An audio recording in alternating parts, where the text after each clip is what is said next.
All right, some breaking news over at Dawg Post. The injury report for the Kentucky game is out. This is actually a very important one, both for the Dogs and the Cats. Make sure you're taking advantage of the awesome offer that we have from our friends at So Poly Outdoor Furniture. Your beach house, your lake house, your regular house. They are going to use. You're going to use the code DEAN10, so DEAN10, to get free shipping and 10% off of the customizable outdoor furniture that you should have in your yard today. Do that now. Zach Calzada, who played at Lanier up in Gwinnett County area, Forsyth County, I don't know which one it's in. He's been out for the Cats lately with a shoulder injury, and Cutter Boley has been playing for Kentucky during that time. Calzada's not played since their game against Ole Miss, so he's missed some time for them. He is listed as probable for the Wildcats coming into this game, as you can see on the screen in a second here. The player availability report, easy enough for me to say. So he is right down here, Zach Calzada. He's a guy that Georgia was very interested in back in the day. Didn't sign him, but he was very interested. And he had quite a journey to Kentucky. So he'll be playing as close to home as he ever will. And then the other one for Georgia that's kind of important, I would say overwhelmingly important, is Ernest Green is out again. And so, Georgia's going to have to sort of either make do or get going with an offensive line that does not have one of the 5 starters. And, Ernest has been out for a while. He's got to get right, and I'm not like bashing him or anything close to that. It's just that he's got to get right in order for Georgia to go where they want to go. He's too important. And once you get Ernest Green back, whenever that may be, we'll see. Look, Georgia's been running the ball very effectively. The pass protection has not been unreal at times this season, but I think it gives you the ability with Ernest out there to kind of really move forward in an even more powerful way. So, Georgia's not super banged up right now. So they've got Kentucky does have a lot of people just straight up out of this game. And, that's unfortunate, but, the ability to return your quarterback, your starting quarterback, that would be a big deal for the Dogs. But this is a Kentucky program right now that is just not in a great, moment. They are not feeling well. They don't, love it. Another really important player for Kentucky, DJ Walker, a defensive back for the Cats. He is listed as questionable for them. So there are 3 defensive backs on here for Kentucky. So they're really getting – that's not a great spot right now for the Cats. And the opportunity is there for Georgia to really take advantage of the situation that Kentucky's in. They are beat up. They are downtrodden. They are not in a good place. But I'm going to tell you right now, our friends at Sales Hatch are going to put your business in a good place. I've talked about this a lot. And, and when you do what we do, you don't have any corporate help. You are the business. It's tough, man, to get your foot in the door. That's what Sales Hatch is going to take off your shoulders. They're going to do the hard part for you. It's worth it. It is worth it. Your time and your effort, you can push that to other things that you're developing. I'm just going to tell you right now, the goal is simple. Let Sales Hatch get 3 to 4 new qualified meetings every week so that you can focus on closing those deals. Closing those deals, it's a different ballgame than getting the door open. I'm going to tell you that. I can speak from experience. If you are in business and you want to run your business, let Sales Hatch get all the doors open that you need open. Sales Hatch is a proud partner of Dawg Post for the 2025 season. Make sure you're checking that out on the screen right now. Look, this Georgia team needs to come out and play well. The injury report is limited. There's a lot of, Kirby has been very optimistic, positive this week. And he can be that way after losses. And sometimes, it seems like he knows more than everybody else. Well, he's watching every single practice. He's running every single practice. And, what he's got to do is get this team to the tournament. all the other stuff, and so why that's so important right now is there's not nearly as much wiggle room as there was, a week ago, because you had a positive win over Tennessee. Now you've got a loss to Alabama, not a bad loss, but a loss nonetheless. I mean, Notre Dame's got 2 losses. Are they going to jump Georgia if Georgia has 2 losses? I don't think so, but could be mainly because Georgia would have a lot more wins that are better. But you'd be having that discussion. We just don't. That's the thing. That's why you want to get going right now. I don't think there's really anything to talk about in terms of, they know what's in front of them here at Georgia. And you got to go to Auburn, and then you're going to host a top 5 Ole Miss team because they're not losing to Washington State. So this is an important 3 weeks. I think it's great that the game is at noon, to be honest with you. I think they traveled last week. They sat around most of Saturday. So Georgia's been in hotels a lot lately. And, I think you just want to go play.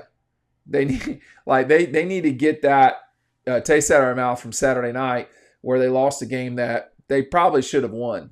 Tennessee knows what that's like. So you just got to close games out. Georgia never had the lead against Alabama. They should immediately have the lead against Kentucky. I want to read you something that will be published a little bit later today on Dawg Post that you'll see, which are the final feelings that I've got. And I think this is an important part here. And in final feelings, I'll put it on the screen. It's not published yet, but go to Dawg Post, sign up for our newsletter, all those things. I talk about, this moment right here.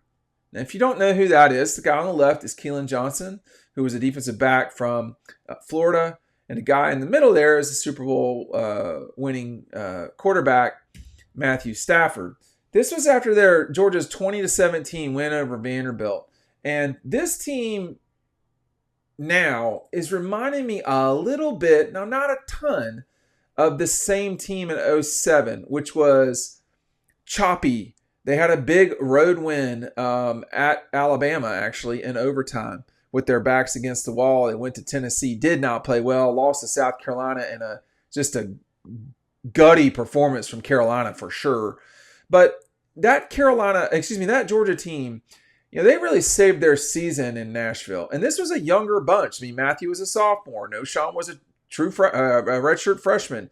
It was just loaded up with younger guys at important spots. Clint Bowling was starting Clint Bowling was going to be a multi-year NFL starter, okay? Clint, his first start was at Alabama as a true freshman.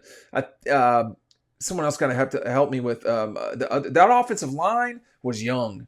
And so, it was Chris, it was a kid from Jefferson, Fernando Velasco. It was not a bad offensive line, but it was a pretty inexperienced offensive line, particularly considering that, that Clint was coming in playing right tackle, Trenton Sturdivant was playing left tackle. So you had 2 true freshmen on that offensive line. You had Matthew, who was young, Noshawn, who was young. So it was a young team, generally speaking. They had to save themselves at Vanderbilt. Vanderbilt, was getting ready to kick a game-winning field goal with not much. There wouldn't have been, it was about 2 minutes left in the game. Fumble. Georgia takes it the length of the field. Matthew went, it was a 10-play drive, 74 yards, and then Brandon Coutu, who was recognized over the weekend, I'm going to throw him up on the screen. He does not have a beard on in this one, man. That beard was fierce over the weekend. Brandon, what's up? He knocked through a 37-yarder. And they took, with no time left. I mean, that was a beautiful drive by Matthew and the offense, but just there was a fumble on that play too during that drive. I mean, it was something else. And what I write in there, I said, Vanderbilt ended that season in last place in the SEC East. They were the second worst team in the SEC. Georgia grew up that night. 2 weeks later, they made Tim Tebow cry after thumping Urban Meyer and the number 9 Gators in Jacksonville, and the Dogs were off to the races. They had unlocked who they were and what they were. The game against Vanderbilt mattered. And this game against Kentucky matters a lot.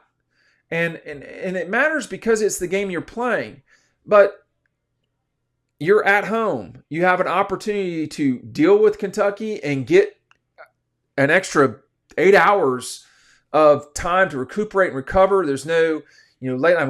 I went to bed at 4 o'clock. I think it was 4 or 4:30 in the morning on Sunday morning, and I was up because my clock, my body clock can't go past 7:30 or 8. So I was up and got about 3.5 hours sleep, 3 hours sleep, whatever it was. The guys are the same way. I mean, if you can fast forward the clock on these noon games, that goes better because they're going to be playing Auburn at night. We don't know what time. It's either 7:30 or 7:45 Eastern. And so they're not going to get back to Athens until probably 1, because they're going to bus it over there.